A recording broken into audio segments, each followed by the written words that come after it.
If you're a Latter-day Saint who's been putting off building your food storage because it feels like you're just parking money in your basement, I need to tell you something that's going to completely flip that script. Your year supply might actually be outperforming the stock market right now.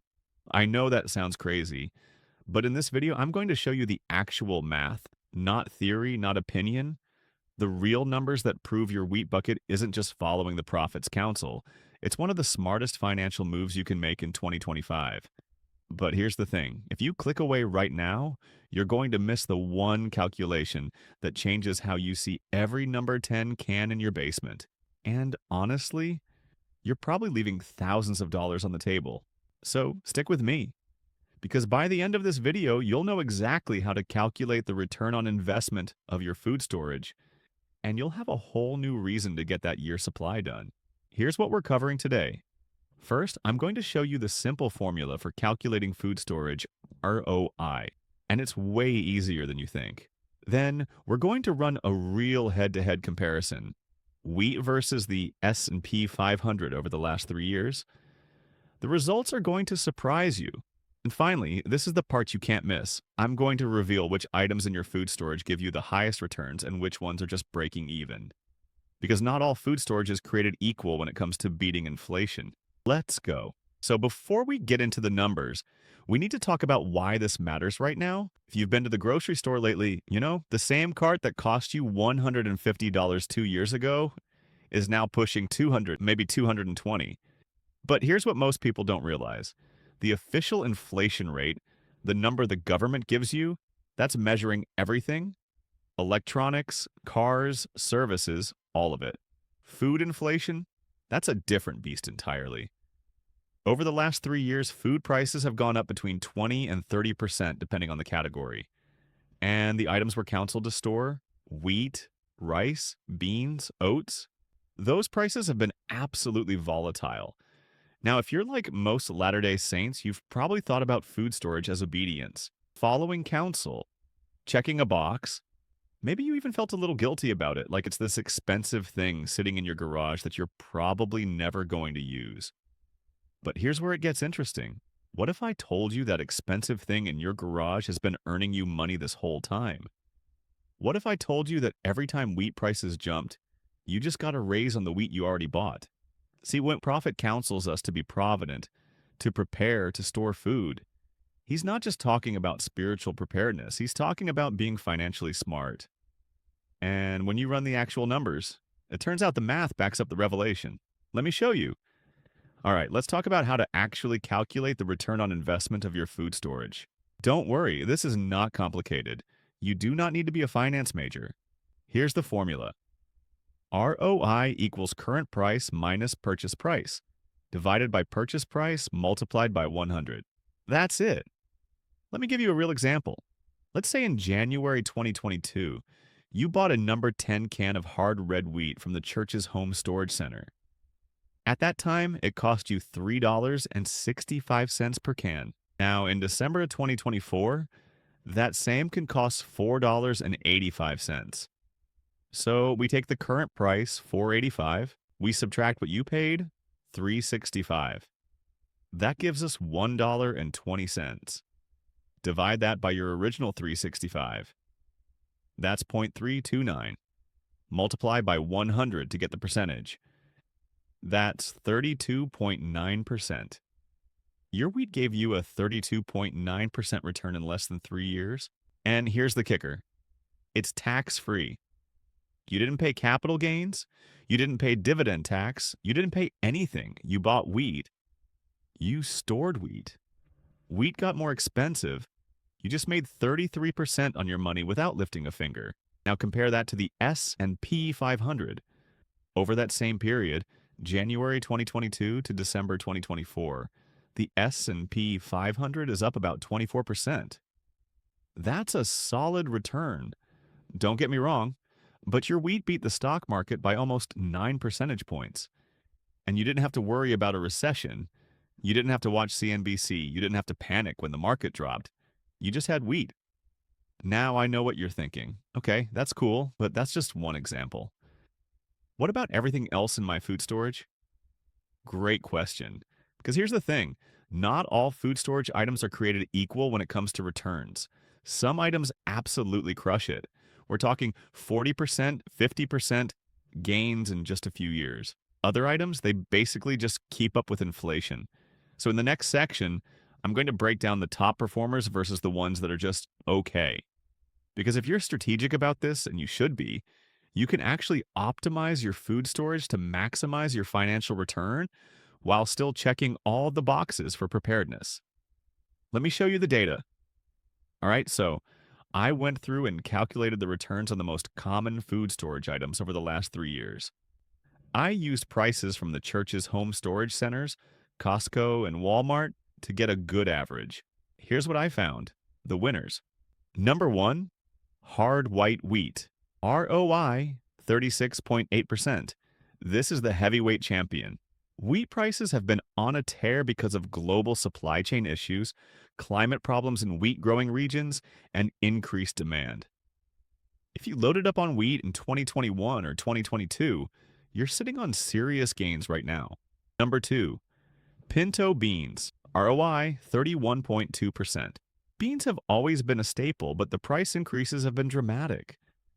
A 25-pound bag that cost you $18 in 2022 is now pushing $24. Number three, white rice. ROI 28.4%. Rice took a hit during the pandemic when supply chains were disrupted. Prices spiked, and they haven't really come back down. Now for the middle tier, these are items that kept up with general food inflation, so about 20 to 25% returns. Oats came in at 22.1%, pasta at 20.8%, and powdered milk at 19.5%. Still solid. These beat most savings accounts, but they didn't outperform the market. And finally, the underperformers. Now, these are items that barely moved or actually lost value in real terms. Sugar came in at 8.2%, salt at 3.1%, and baking powder was actually negative 2.3%, meaning it actually got cheaper. So here's the strategy. If you're thinking about food storage purely from a financial perspective, which you shouldn't, because we're also preparing for emergencies, but if you are, you want to front load on the items that have historically been volatile: grains, beans, rice. These are the things that when global markets get shaky, prices spike. Sugar and salt, those prices are pretty stable. So yeah, you should still have them in your storage. But from a financial ROI perspective, they're not doing much for you. Make sense? Okay, so let's zoom out for a second and talk about why this works. What you're doing when you buy food storage ahead of time is called hedging against inflation. Inflation means your dollar buys less over time, right? We all know this. But when you buy a physical commodity like wheat and you store it, you've essentially locked in the value of your money at today's prices. So when wheat prices go up 30%, you didn't make money in the traditional sense. What you did was protect the purchasing power of the money you spent on wheat. But here's the kicker. If you had left that same money in a savings account earning 0.5% interest, you would have lost about 15 to 20% of your purchasing power to inflation over the last 3 years. But because you bought wheat, you gained 33%. That's a 50-point swing in your favor. That is a 50% advantage. Now, here's where this gets even better for Latter-day Saints specifically. The church has been telling us to do this for over 100 years. President Kimball, President Benson, President Hinckley, President Nelson, every prophet in the modern era has counseled us to have a year's supply. And for most of that time, people did it out of obedience, which is great. That's the right reason. But now, with inflation the way it is, you can do it out of obedience and get paid to do it. The temporal and the spiritual are lining up, and that's kind of beautiful if you think about it. Now, before you run out and buy 500 pounds of wheat thinking you're going to retire on grain profits, let me give you some reality checks. Caveat number one: food storage has storage costs. You need space, climate control ideally, and you need to rotate it. The S&P 500 doesn't take up any room in your garage. Caveat number two: food storage is a liquid. You can't just sell your wheat on the open market when you need cash. I mean, you can, but it's not like logging into your brokerage account and clicking sell. Caveat number three: past performance doesn't guarantee future returns. Just because wheat went up 33% over the last 3 years doesn't mean it will do it again. Prices could stabilize. They could even drop if we get a few good growing seasons globally. Caveat number 4, and this is the big one. The primary purpose of food storage is not to make money, it's to have food when you need it. Emergency preparedness, self-reliance, following prophetic counsel. The ROI calculation, that's a bonus. It's a nice side effect of doing what we're supposed to do anyway. But don't get so caught up in optimizing returns that you forget why we're doing this in the first place. All right, let's bring this home. Here's what we covered. 1. The simple formula for calculating food storage. ROI, current price minus purchase price, divided by purchase price, times 100. 2. Real examples showing that staple items like wheat, beans, and rice have been outperforming the stock market over the last few years when you factor in food-specific inflation. 3. The concept of food storage as an inflation hedge, a way to protect your purchasing power while also being obedient. And 4. The important caveats. This isn't about getting rich off number 10 cans. It's about being smart stewards while we're being obedient. So here's my challenge to you. Go home tonight.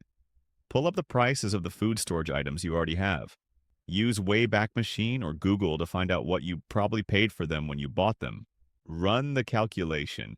Figure out your actual ROI. I think you're going to be pleasantly surprised. And then, go finish your year supply. Because now you know you're not just spending money on food you might need someday. You're making one of the smartest financial moves available to you right now. You're protecting your family, you're following prophetic counsel, and you're beating inflation all at the same time. Now, if you want to take this even further, I made an entire video breaking down exactly how to budget for food storage when you're also paying tithing, because that 10% makes a huge difference in how you allocate your money. That video is going to pop up right here. Click it. Watch it next. Because if you're serious about being a Provident Latter-day Saint, you need to understand how to make the math work on a 90% income. I'll see you there.